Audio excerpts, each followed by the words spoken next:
ಎಷ್ಟು ವರ್ಷಗಳು ಧ್ಯಾನ ಮಾಡ್ತಾ ಇದ್ರು ಕೂಡ ಇನ್ನೂ ಹಲವಾರು ಜನರು ನನಗೆ ತುಂಬಾ ಯೋಚನೆಗಳು ಬರುತ್ತೆ, ಧ್ಯಾನ ಮಾಡ್ತಾ ಇರುವಾಗ ತುಂಬಾ ಯೋಚನೆಗಳು ಬರುತ್ತೆ, ಇನ್ನ ನನ್ನ ಆರೋಗ್ಯ ಸುಧಾರಣೆ ಆಗ್ಲಿಲ್ಲ, ಇನ್ನ ನನಗೆ ನಾನು ಅನ್ಕೊಂಡಿರೋದು ನನಗೆ ಸಿಗ್ತಾ ಇಲ್ಲ, ಈ ತರ ಎಷ್ಟು ಸಂಶಯಗಳನ್ನ ವ್ಯಕ್ತಪಡಿಸ್ತಾ ಇರ್ತಾರೆ. ಸೊ ಇದಕ್ಕೆ ಮೂಲ ಏನು, ಇದರ ಹಿಂದೆ ಇರುವ ಜ್ಞಾನ ಏನು ಅನ್ನೋದನ್ನ ಇವತ್ತು ನಾವು ತಿಳ್ಕೊಳ್ಳೋಣ ಮಾಸ್ಟರ್ಸ್. ಸೊ ಇಲ್ಲಿ ಈ ಭೌತಿಕ ಪ್ರಪಂಚಕ್ಕೆ ಏನಾದ್ರೂ ಒಂದು ಸೃಷ್ಟಿಯಾಗಿ ಬರ್ಬೇಕು ಅಂದರೆ ಅದು ಮೊದಲು ಎಲ್ಲಿಂದ ಶುರುವಾಗುತ್ತಂದ್ರೆ ಈ ನಮ್ಮ ಮನಸ್ಸಿನಿಂದ, ಆ ಮೆಂಟಲ್ ವರ್ಲ್ಡ್ ನಿಂದ ಕ್ರಿಯೇಷನ್ ಆಗಿ ಆಮೇಲೆ ಇಲ್ಲಿ ಫಿಸಿಕಲ್ ವರ್ಲ್ಡ್ ಅಲ್ಲಿ ಸೃಷ್ಟಿ ಆಗುತ್ತೆ.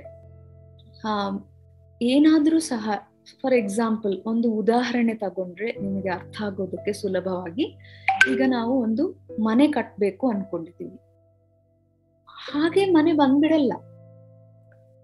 ಈ ನಮ್ಮ ಕಣ್ಮುಂದೆ ನಾವು ಮನೆ ಕಟ್ಬೇಕು ಅಂದ್ರೆ ಹಾಗೆ ಬಂದು ಪ್ರತ್ಯಕ್ಷ ಆಗೋದಿಲ್ಲ. ಮೊದಲು ನಾವು ಈ ಮನಸ್ಸಿನಲ್ಲಿ ಪ್ಲಾನ್ ಮಾಡ್ಕೊಂತೀವಿ, ಓ ನನ್ನ ಮನೆ ಹೇಗಿರ್ಬೇಕು, ಮನೆಯಲ್ಲಿ ಎಷ್ಟು ರೂಮ್ಸ್ ಇರ್ಬೇಕು, ಇಲ್ಲಾಂದ್ರೆ ಎಷ್ಟು ನಮಗೆ ಆ ತೋಟಕ್ಕೆ ಎಷ್ಟು ಜಾಗ ಇಡ್ಬೇಕು, ಇಂಥದೆಲ್ಲ ನಾವು ಫಸ್ಟ್ ಈ ಮೈಂಡ್ ನಲ್ಲಿ ಪ್ಲಾನ್ ಮಾಡ್ಕೊಂತೀವಿ. ಆಮೇಲೆ ಆ ಮೈಂಡ್ ನಲ್ಲಿ ನಾವು ಎಷ್ಟೋ ಕ್ರಿಯೇಟ್ ಮಾಡ್ತೀವಿ, ಆ ಮೆಂಟಲ್ ವರ್ಲ್ಡ್ ಅಲ್ಲಿ ಫಸ್ಟ್ ಅದು ಕ್ರಿಯೇಟ್ ಆಗುತ್ತೆ, ಅಂದ್ರೆ ಆ ಮಾನಸಿಕ ಪ್ರಪಂಚದಲ್ಲಿ ಕ್ರಿಯೇಷನ್ ಅನ್ನೋದು ಆಗುತ್ತೆ. ಆಮೇಲೆ ಇಲ್ಲಿ ಎಷ್ಟೋ ವ್ಯವಸ್ಥೆಗಳನ್ನ ನಾವು ಮಾಡ್ಕೋಬೇಕು, ದುಡ್ಡು ಮತ್ತೆ ಅದಕ್ಕೆ ಬೇಕಾಗಿರುವ ಜಮೀನು ಎಲ್ಲ ಕೂಡ ತುಂಬಾ ಸಂಗ್ರಹಣೆ ಆದ್ಮೇಲೆ ಆಮೇಲೆ ಏನು ಈ ಮಾನಸಿಕ ಆ ಪ್ರಪಂಚದಲ್ಲಿ ನಾವೇನು ಸೃಷ್ಟಿ ಮಾಡ್ಕೊಂಡಿದೀವೋ ಅದನ್ನೆಲ್ಲ ಕೂಡ ಡಿಸೈನ್ ಮಾಡ್ಕೊಂಡು ಮತ್ತೆ ಅವಾಗ ಎಷ್ಟೋ ನಾವು ಶ್ರಮ ಹಾಕಿದ ನಂತರ ಈ ಫಿಸಿಕಲ್ ವರ್ಲ್ಡ್ ರಿಯಾಲಿಟಿಗೆ ಬರುತ್ತೆ. ಸೊ ಹಾಗೆಯೇ ಪ್ರತಿಯೊಂದು ನಮ್ಮ ಜೀವನದಲ್ಲಿ ಏನು ನಡೀತಾ ಇದೆಯೋ ಅದಕ್ಕೆ ಮೊದಲು ನಮ್ಮ ಮನಸ್ಸೇ ಮುಖ್ಯ ಕಾರಣ, ನಮ್ಮ ಮನಸ್ಸಿನಲ್ಲಿ ಬರುವಂತಹ ಯೋಚನೆಗಳೇ ಮುಖ್ಯ ಕಾರಣ. ಸೊ ನಾವು ಏನನ್ನ ಇಲ್ಲಿ ಯೋಚನೆ ಮಾಡ್ತಾ ಇದೀವೋ ಅದು ಬಂದು ಹೊರಗೆ ಸೃಷ್ಟಿ ಆಗತ್ತೆ. ನಾಳೆನೋ ನಾಳಿದ್ದೋ ಇಲ್ಲಾಂದ್ರೆ ಒಂದು ವರ್ಷ ಆದ್ಮೇಲೆನೋ ಮತ್ತೆ ಬರೋ ಜನ್ಮದಲ್ಲಿನೋ ಖಂಡಿತ ಯಾವಾಗ್ಲೂ ಒಂದ್ಸತಿ ಬಂದೇ ಬರುತ್ತೆ. ಯಾಕಂದ್ರೆ ಒಂದು ಬೀಜ ಭೂಮಿಯಲ್ಲಿ ನಾವು ಬಿತ್ತಿದ್ರೆ ಅದು ಮೊಳಕೆ ಹೊಡೆಯುತ್ತೆ. ಅದಕ್ಕೆ ಬೇಕಾಗಿರುವಂತ ಸಾಮಗ್ರಿಯನ್ನೆಲ್ಲ ಅದನ್ನ ಹೇಗೆ ವ್ಯವಸ್ಥೆ ಮಾಡ್ಕೊಳ್ಳುತ್ತೆ, ಆ ನೀರು ಎಷ್ಟು ನೀರ್ ಬೇಕು, ಎಷ್ಟು ಬೆಳಕು ಬೇಕು, ಎಷ್ಟು ಪ್ರೋಟೀನ್ಸ್ ಬೇಕು, ಇದನ್ನೆಲ್ಲ ಕೂಡ ಅದನ್ನ ಸಂಗ್ರಹಿಸ್ಕೊಂಡು ಯಾವುದೋ ಒಂದು ದಿವಸ ಮೊಳಕೆ ಹೊಡೆಯುತ್ತೆ. ಅದೇ ತರ ನಮ್ಮ ಯೋಚನೆಗಳು ಹೇಗಿರುತ್ತೋ ನಮ್ಮ ಜೀವನ ಕೂಡ ಹಾಗೆ ಇರುತ್ತೆ ಮಾಸ್ಟರ್ಸ್. ಇದು ನಾವು ಪ್ರತಿ ಸೆಕೆಂಡ್ ನೆನ್ಪಿಟ್ಕೋಬೇಕು, ಪ್ರತಿ ದಿನ ಅಲ್ಲ, ಪ್ರತಿ ಸೆಕೆಂಡ್ ನೆನ್ಪಿಟ್ಕೋಬೇಕು. ಸೊ ನಮ್ಮ ಯೋಚನೆಗಳು ಅದ್ಭುತವಾಗಿದ್ದರೆ ನಮ್ಮ ಜೀವನ ಅದ್ಭುತವಾಗಿರುತ್ತೆ. ಯಾಕಂದ್ರೆ ನಮ್ಮ ಜೀವನ ಯಾರೋ ಸೃಷ್ಟಿ ಮಾಡಿ ಕೊಟ್ಟಿಲ್ಲ, ಯಾರೋ ಭಗವಂತರು ಬರೆದು ನಮ್ಮ ಹಣೆ ಮೇಲೆ ಬರೆದು ಕಳಿಸ್ಲಿಲ್ಲ, ಆತರ ಯಾರು ಇಲ್ಲ. ನಾವೇ ಸ್ವತಃ ನಮ್ಮ ಯೋಚನೆಗಳಿಂದ ನಾವು ಸೃಷ್ಟಿ ಮಾಡ್ಕೊಳ್ತಾ ಇದೀವಿ ಪ್ರತಿಯೊಂದನ್ನ. ಸೊ ಈಗ ನಮ್ಮ ಮನಸ್ಸಿನಲ್ಲಿ ನಾವೇನು ಸೃಷ್ಟಿ ಮಾಡ್ಕೊಂತೀವೋ ಅದು ಒಂದು ರೂಪ ತಾಳುತ್ತೆ. ಚಿಂತನೆಯ ರೂಪಗಳು ಅಂತ ಹೇಳ್ಬೋದು, ಥಾಟ್ ಫಾರ್ಮ್ಸ್ ಅಂತ ಹೇಳ್ಬೋದು. ನಮಗೆ ಯೋಚನೆಗಳು ಏನಿರುತ್ತೋ ಅದೊಂದು ರೂಪವನ್ನು ತಗೊಳುತ್ತೆ. ಅದು ಇನ್ನೂ ಹೆಚ್ಚಾಗಿ ಅದಕ್ಕೆ ಶಕ್ತಿ ಬರ್ತಾ ಬರ್ತಾ ಬರ್ತಾ ಆ ರೂಪ ನಮ್ಮ ಈ ಫಿಸಿಕಲ್ ರಿಯಾಲಿಟಿಗೆ, ಈ ಭೌತಿಕ ಸ್ತರಕ್ಕೆ ಬರುತ್ತೆ. ಸೊ ಹಾಗಾಗಿ ನಮ್ಮ ಯೋಚನೆಗಳು ಹೇಗಿರ್ಬೇಕು, ಒಂದು ಸಕಾರಾತ್ಮಕವಾಗಿದ್ದಾಗ ಸಕಾರಾತ್ಮಕವಾದ ಸೃಷ್ಟಿ ನಡೆಯುತ್ತೆ. ಇಲ್ಲ ನಕಾರಾತ್ಮಕವಾಗಿ ತುಂಬಾ ವಿನಾಶಕಾರಿಯಾಗಿದ್ದಾಗ ಅಂತಹದೇ ನಮ್ಮ ಜೀವನದಲ್ಲಿ ಬರುತ್ತೆ. ಅದು ಬರೋದೊಂದೇ ಅಲ್ಲ, ಈಗ ಒಂದು ಹೇಗಿರುತ್ತೆ ಅಂದ್ರೆ ಇದು, ಈಗ ಸಪೋಸ್ ನನಗೆ ಒಂದು ಥಾಟ್ ಇದೆ, ಒಂದು ಯೋಚನೆ ಇದೆ. ಆ ಯೋಚನೆ ಏನು ಅಂದ್ರೆ ಫಾರ್ ಎಕ್ಸಾಂಪಲ್ ತಗೋಬೇಕಂದ್ರೆ ನನಗೆ ಅಮೆರಿಕ ಅಂದ್ರೆ ಇಷ್ಟ ಇಲ್ಲ. ಫಾರ್ ಎಕ್ಸಾಂಪಲ್ ಉದಾಹರಣೆಗೆ ಅಮೆರಿಕ ಅಂದ್ರೆ ನನಗೆ ಇಷ್ಟ ಇಲ್ಲ. ಸೊ ಇದನ್ನ ನಾನು ಅನ್ಕೊಂತಾ ಇರ್ತೀನಿ, ಏನ್ ದೇಶನೋ ಅಪ್ಪ, ಏನ್ ತಿಂಡಿನೋ ಏನು, ಅಲ್ಲಿ ಏನು ವಾತಾವರಣನೋ ಏನೋ, ನನಗೆ ಇದು ಸೂಟೇ ಆಗಲ್ಲ ಅಂತ ನಾನು ಅನ್ಕೊಂತೀನಿ. ಓಕೆ, ಒಂದು ಥಾಟ್, ಇದು ನನ್ನ ಥಾಟ್, ನನ್ನ ಒಂದು ಯೋಚನೆ. ಈ ಒಂದು ಯೋಚನೆ ಒಂದು ರೂಪ ತಾಳುತ್ತೆ. ಓಕೆ, ಅದೇ ತರ ಇದೇ ನನ್ನ ತರಾನೇ ಇನ್ನೂ ಹಲವಾರು ಜನರು ಯೋಚನೆ ಮಾಡಿದ್ದಾರೆ ಅನ್ಕೊಳ್ಳಿ, ಏನಾಗತ್ತೆ, ಅದಕ್ಕೆ ಇನ್ನ ಬಲ ಅನ್ನೋದು ಸಿಗುತ್ತೆ. ಸೊ ಅದು ಬಲ ಅನ್ನೋದು ಸಿಕ್ಕಿ ಸಿಕ್ಕಿ ಸಿಕ್ಕಿ ಅಲ್ಲಿ ಹೋಗಿ ಅದು ಹೊಡೆಯುತ್ತೆ. ಎಲ್ಲಿ? ಅಮೆರಿಕಾಗೆ ಹೋಗಿ ಅದು ಹೊಡೆಯುತ್ತೆ. ಅಂಡ್ ಇನ್ನೂ ಜನರು ಆಡ್ ಆಗ್ತಾ ಆಗ್ತಾ ಆಗ್ತಾ ಈ ಒಂದು ಯೋಚನೆಗೆ ಇನ್ನಷ್ಟು ಬಲ ಅನ್ನೋದು ಸೇರ್ತಾ ಇರುತ್ತೆ. ಕೆಲವೊಬ್ಬರಿಗೆ ಮಾಂಸಾಹಾರ ಅಂದ್ರೆ ತುಂಬಾ ಇಷ್ಟ. ಮಾಂಸಾಹಾರ ತಿಂದ್ರೇನೆ ಪ್ರೋಟೀನ್ಸ್ ಬರುತ್ತೆ, ನನ್ನ ದೇಹ ದೃಢವಾಗಿರುತ್ತೆ, ಇಂತಹ ಯೋಚನೆ ಇರುತ್ತೆ.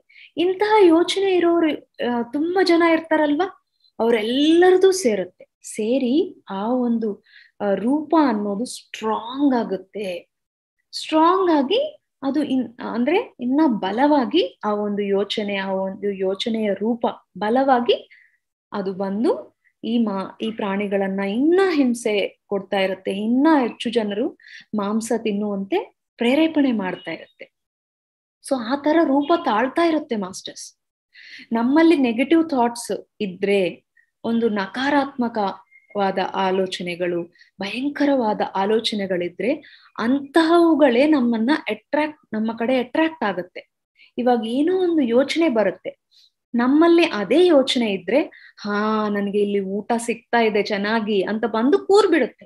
ಎಲ್ಲಿ ಕೂರುತ್ತಂದ್ರೆ ನಮ್ಮ ಸುತ್ತಲೂ ಆರ ಇರುತ್ತೆ ಅಲ್ವಾ. ದೇವರಿಗೆ ನೋಡಿದ್ರೆ ಒಂದು ಗೋಲ್ಡನ್ ಕಲರ್ ಆರ ಬುದ್ಧರ ಸುತ್ತ ನಾವು ನೋಡ್ತೀವಿ ಅಲ್ವಾ, ಅದು ಆರ ನಮ್ಮ ಸುತ್ತಲೂ ಇರುವ ಎನರ್ಜಿ ಫೀಲ್ಡ್, ಶಕ್ತಿಯ ಒಂದು ಏನಂತೀವಿ, ನಮ್ಮ ಸುತ್ತಲೂ ಇರುವ ಶಕ್ತಿ ಆ ತರ ಕಾಣ್ತಾ ಇರುತ್ತೆ. ಸೊ ಯಾವಾಗ ನಮ್ಮಲ್ಲಿ ನಕಾರಾತ್ಮಕವಾದ ಯೋಚನೆಗಳಿರುತ್ತೋ, ನಮಗೆ ಈಗ ಧ್ಯಾನ ಮಾಡ್ತಾ ಇರುವಾಗೋ ಯಾವಾಗ್ಲೂ ನಮಗೆ ಒಂದು ಯೋಚನೆ ಬಂದಿದೆ ಅನ್ಕೊಳ್ಳಿ, ನಾವು ನಮ್ಮ ಫೀಲಿಂಗ್ಸ್ ಅದಕ್ಕೆ ಆಡ್ ಮಾಡಿ ಅದೇ ತರ ಯೋಚನೆಗಳು ನಮ್ಮಲ್ಲಿದ್ದಾಗ, ನನಗೆ ಇಲ್ಲಿ ತುಂಬಾ ಚೆನ್ನಾಗಿ ಶಕ್ತಿ ಸಿಗ್ತಾ ಇದೆ ಅಂತ ಆ ಯೋಚನೆ ಬಂದು ಕುತ್ಕೊಂಡ್ಬಿಡತ್ತೆ. ನಮ್ಗೆ ಯಾವಾಗ ಈ ಪ್ರಜ್ಞೆ ಅನ್ನೋದು ಇರೋದಿಲ್ವೋ, ನಾವು ಜಾಗರೂಕತೆಯಲ್ಲಿ ಇರೋದಿಲ್ಲವೋ, ಏನಾಗತ್ತಂದ್ರೆ ಅದು ಚೆನ್ನಾಗಿ ಬಂದು ನಮ್ಮ ಒಳಗೇನೆ ಕುತ್ಬಿಡುತ್ತೆ. ಅದು ಅಲ್ಲಿಂದ ಎಲ್ಲ ಮೊಳಕೆ ಹೊಡಿತಾ ಇರುತ್ತೆ. ಅದರ ಒಂದು ಬೇರುಗಳು ತುಂಬಾ ಗಟ್ಟಿಯಾಗಿ ಹಿಡ್ಕೊಂಡ್ಬಿಡುತ್ತೆ. ನಮ್ಮ ಒಂದು ಆರಾದಲ್ಲಿ ಇದೆಲ್ಲ ಕೂಡ ಇರುತ್ತೆ ಮಾಸ್ಟರ್ಸ್. ಸೊ ಇಂತಹವೇ ಯೋಚನೆಗಳು ಎಲ್ಲೆಲ್ಲಿ ಇರುತ್ತೋ ಅವರೆಲ್ಲರಿಗೂ ಕೂಡ ಇದು ಕನೆಕ್ಟ್ ಆಗ್ತಾ ಈ ಒಂದು ರೂಪ ದೊಡ್ಡದಾಗ್ತಾ ಈ ಸೃಷ್ಟಿ ಅನ್ನೋದು ಫಿಸಿಕಲ್ ರಿಯಾಲಿಟಿ ಅಂದ್ರೆ ಈ ಭೂಮಂಡಲದ ಮೇಲೆ ನಡೀತಾ ಇರುತ್ತೆ. ಅದಕ್ಕೆ ಎಷ್ಟೋ ಘೋರಗಳು ಇವೆಲ್ಲ ಕೂಡ ಹೇಗ್ ನಡೀತಾ ಇದೆ, ಈ ಒಂದು ನಕಾರಾತ್ಮಕ ತುಂಬಾ ದರಿದ್ರವಾದಂತಹ ಯೋಚನೆಗಳಿಂದ ಅದು ಎಲ್ಲರದು ಸೇರಿ ಒಟ್ಟಾಗಿ ಅಲ್ಲಿ ಒಂದು ಕ್ರಿಯೇಷನ್ ತರ, ಒಂದು ಬಾಂಬ್ ಬ್ಲಾಸ್ಟ್ ತರನೋ, ಇಲ್ಲ ಅಂದ್ರೆ ಒಂದು ವಿನಾಶಕಾರಿ ಕಾರ್ಯಕ್ರಮ ತರನೋ ಅದು ರೂಪ ತಾಳ್ತಾ ಇದೆ. ಅದು ಅದರ ಹಿಂದೆ ಇಷ್ಟು ಇದೆ. ಸೊ ಇದಕ್ಕೆ ಮುಖ್ಯ ಕಾರಣ ಏನು? ನಾವು ಯಾವಾಗ ಸರಿ ಇಲ್ಲದ ಯೋಚನೆಗಳಿಂದ ಇರ್ತೀವೋ ಆವಾಗ ಇವೆಲ್ಲ ಕೂಡ ಏನೇನು ಹೊರಗೆ ಏನೇನು ಅನಾವಶ್ಯಕವಾದ ಯೋಚನೆಗಳು, ಭಯಂಕರವಾದ ಯೋಚನೆಗಳಿರುತ್ತೋ ಅವೆಲ್ಲ ಬಂದು ನಮಗೆ ಅಟ್ರಾಕ್ಟ್ ಆಗುತ್ತೆ ಮಾಸ್ಟರ್ಸ್, ಬಂದು ನಮ್ಮ ಒಳಗೆ ಕೂರ್ಬಿಡುತ್ತೆ. ಅದು ಆ ಬೇರುಗಳ ಸಹಿತ ಗಟ್ಟಿಯಾಗಿ ಬಂದು ಕೂತ್ಬಿಡುತ್ತೆ ಇಲ್ಲಿ. ಸೊ ಅವಾಗ ನಮ್ಗೆ ತುಂಬಾ ಕಷ್ಟ ಅನ್ಸುತ್ತೆ.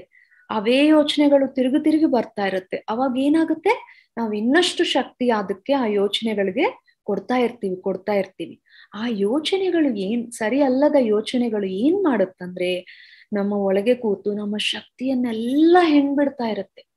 ಗೊತ್ತಿರಲ್ಲ ನಮಗೆ, ನಾವು ಅದ್ಭುತವಾಗಿ ಧ್ಯಾನ ಮಾಡ್ತಾ ಇರ್ತೀವಿ, ಅದ್ಭುತವಾದ ಸಸ್ಯಾಹಾರ ತಗೊಳ್ತಾ ಇರ್ತೀವಿ, ಆದರೆ ನಮ್ಮ ಯೋಚನೆಗಳು ಸರಿ ಇಲ್ಲ ಅಂದಾಗ ನಮ್ಮ ಶಕ್ತಿ ಎಲ್ಲ ಕೂಡ ನಮ್ಗೆ ಗೊತ್ತಿಲ್ದೇನೆ ಹೋಗ್ಬಿಡ್ತಾ ಇರುತ್ತೆ. ಆ ನೆಗೆಟಿವ್ ಅನ್ನೋದು ತಗೊಂಡು ಅದು ಬೆಳೀತಾ ಇರುತ್ತೆ.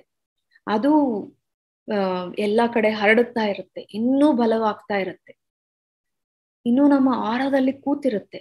ನಮ್ಗೆ ಗೊತ್ತಾಗಲ್ಲ ಯಾಕೆ ನನಗೆ ಈ ತರ ಡಿಪ್ರೆಷನ್ ಇಂದ ಇದ್ದೀನಿ, ತುಂಬಾ ನನಗೆ ಸ್ಟ್ರೆಸ್ ಇದೆ, ತುಂಬಾ ಅನಾರೋಗ್ಯ ಇದೆ, ನಾನು ಇಷ್ಟು ಧ್ಯಾನ ಮಾಡ್ತಾ ಇದ್ರು ಇಷ್ಟು ಅನಾರೋಗ್ಯ ನನಗೆ ಯಾಕೆ ಬರ್ತಾ ಇದೆ ಅಂದ್ರೆ, ನಾವು ಈ ಜನ್ಮದಲ್ಲಿ ಮಾಡಿರುವಂತ ಅನಾವಶ್ಯಕವಾದ ಸರಿ ಇಲ್ಲದ ಯೋಚನೆಗಳು, ಇಲ್ಲ ಅಂದ್ರೆ ಒಬ್ಬರೊಬ್ಬರಿಗೆ ಹಿಂದಿನ ಜನ್ಮದಲ್ಲಿ ಮಾಡಿರುವ ಸರಿ ಅಲ್ಲದ ಆಲೋಚನೆಗಳು ಕೂಡ ಹಾಗೆ ಇರುತ್ತೆ ಮಾಸ್ಟರ್ಸ್. ಯಾಕಂದ್ರೆ ನಾವು ದೇಹ ತ್ಯಾಗ ಮಾಡಿದ್ರು ಕೂಡ ನಮ್ಮ ಮನಸ್ಸು ನಾವು ಸಾಯ್ತಾ ಇರುವಾಗ ಹೇಗಿರುತ್ತೋ ಆ ಮನಸ್ಸು ಹಾಗೇನೆ ಕಂಟಿನ್ಯೂ ಆಗುತ್ತೆ. ಅದಕ್ಕೆ ಈ ಧ್ಯಾನ ಮಾಡ್ತಾ ಇರುವಾಗ ಯಾವಾಗ್ಲೂ ಕೂಡ ಆ ಶೂನ್ಯ ಸ್ಥಿತಿಯನ್ನ ಅಭ್ಯಾಸ ಮಾಡ್ಬೇಕು. ಒಂದು ಸರಿಯಲ್ಲದ ಯೋಚನೆ ಕೂಡ ನಮ್ಗೆ ಬರಬಾರ್ದು. ಅಂತ ಸ್ಥಿತಿಗೆ ನಾವು ಸೇರ್ಬೇಕು. ಇಲ್ಲ ಅಂದ್ರೆ ಅದೇ ಮನಸ್ಥಿತಿ ಮತ್ತೆ ಪುನಃ ಮತ್ತೆ ಬರೋ ಜನ್ಮಕ್ಕೂ ಕೂಡ ಅದು ಕಂಟಿನ್ಯೂ ಆಗ್ತಾನೆ ಇರುತ್ತೆ. ಸೊ ನಮಗೆ ನಾವು ಯಾವ ಒಂದು ಚಾನ್ಸು ಕೂಡ ಈ ಸರಿ ಅಲ್ಲದ ಯೋಚನೆಗಳಿಗೆ ನಾವು ಕೊಡಬಾರ್ದು. ಯಾವಾಗ ನಾವು ಊಟವನ್ನು ಕೊಡ್ತೀವೋ ಅವಾಗೆ ಎಲ್ಲಿ ಅದಕ್ಕೆ ಊಟ ಸಿಗುತ್ತೋ ಅಲ್ಲಿ ಮಾತ್ರ ಅದು ಇರುತ್ತೆ, ಇಲ್ಲಾಂದ್ರೆ ಅದು ಇರ್ಲಿಕ್ಕೆ ಸಾಧ್ಯ ಇರಲ್ಲ. ಯಾಕಂದ್ರೆ ಅದು ಕೂಡ ಆ ಸಮಯವನ್ನು ವ್ಯರ್ಥ ಮಾಡ್ಕೊಳ್ಳೋದಕ್ಕೆ ಆ ಯೋಚನೆ ಕೂಡ ಇಷ್ಟ ಇರಲ್ಲ. ಓ ನನಗೆ ಇನ್ನ ಎಲ್ಲಿ ಊಟ ಸಿಗುತ್ತೆ ಚೆನ್ನಾಗಿ, ವಿನಾಶಕಾರಿ ಯೋಚನೆಗಳು ಯಾರು ಫೀಡ್ ಮಾಡ್ತಾರೆ ಅನ್ನೋದು ಅದು ಕೂಡ ನೋಡ್ತಾ ಇರುತ್ತೆ. ಯಾವಾಗ ನಮ್ಮ ಹತ್ರ ಸ್ಥಾನ ಇರೋದಿಲ್ವೋ ಅದು ಇರೋದಿಲ್ಲ, ಹೋಗ್ಬಿಡುತ್ತೆ. ನಾವು ಯಾವಾಗ ಸ್ವಲ್ಪ ನಮ್ಗೇನಾದ್ರೂ ಯೋಚನೆ ಬಂದಾಗ ನಾವು ಸ್ವಲ್ಪ ನಮ್ಮ ಫೀಲಿಂಗ್ಸ್ ಆಗ್ಲಿ ನಮ್ಮ ಇಮೋಷನ್ಸ್ ಆಗ್ಲಿ ಅಂದ್ರೆ ನಮ್ಮ ಭಾವೋದ್ವೇಗಗಳನ್ನ ಅದಕ್ಕೆ ಸೇರ್ಸಿದೀವಿ ಅನ್ಕೊಳ್ಳಿ, ಬಂದು ಹಿಡ್ಕೊಳ್ಳುತ್ತೆ. ಹಂಗೆ ಇನ್ನದು ನಾವು ಜಾಗರೂಕತೆಯಿಂದ ಇದ್ದು ಅದನ್ನ ಕ್ಲಿಯರ್ ಮಾಡ್ಕೊಳ್ಳಿಲ್ಲ ಅಂದ್ರೆ ಅದು ಬೇರು ಸಹಿತ ನಮ್ಮ ಒಳಗೆ ಕೂತ್ಕೊಂಡು ನಾವ್ ಏನ್ ಮಾಡಿದ್ರು ನಮ್ಮ ಶಕ್ತಿ ಎಲ್ಲ ಕೂಡ ಸಕ್ ಮಾಡ್ಕೊಂತಾ ಇರುತ್ತೆ. ಎಲ್ಲಿ ಸರಿ ಅಲ್ಲದ ಯೋಚನೆಗಳು, ಎಲ್ಲಿ ಇಷ್ಟ ಇಲ್ಲದೆ ನಾವು ಒಂದು ಕೆಲಸ ಮಾಡ್ತಾ ಇದೀವಿ ಅನ್ಕೊಳ್ಳಿ. ನಿಮಗೆ ಧ್ಯಾನ ಮಾಡೋದು ಇಷ್ಟ ಇಲ್ಲ, ಆದ್ರೆ ನಿಮ್ಮನ್ನು ಫೋರ್ಸ್ ಮಾಡಿ ಕೂರ್ಸಿದ್ರು.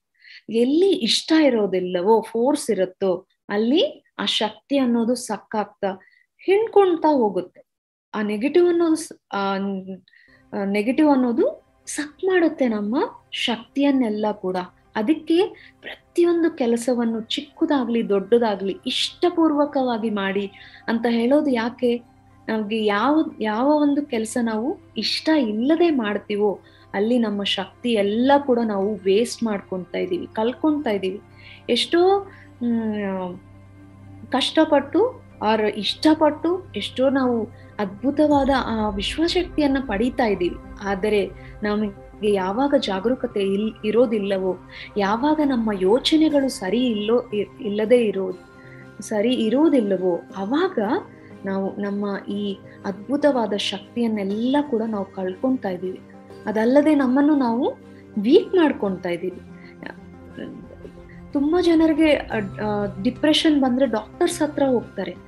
ಇಲ್ಲ, ಅವರು ಸರಿ ಮಾಡ್ಕೋಬೇಕಾಗಿರೋದು ಅವರ ಯೋಚನೆಗಳು, ಅವರ ಮನಸ್ಸು. ಯಾಕಂದ್ರೆ ಪ್ರತಿಯೊಂದಕ್ಕೂ ಕಾರಣ ಈ ಮನಸ್ಸು. ಈ ಮನಸ್ಸನ್ನು ನಾವು ಸರಿ ಮಾಡ್ಕೊಂಡ್ರೆ, ಈ ಯೋಚನೆಗಳನ್ನ ನಾವು ಸರಿ ಮಾಡ್ಕೊಂಡ್ರೆ ಡಿಪ್ರೆಷನ್, ರೋಗಗಳು ಎಲ್ಲವೂ ಕೂಡ ಸರಿ ಆಗುತ್ತೆ.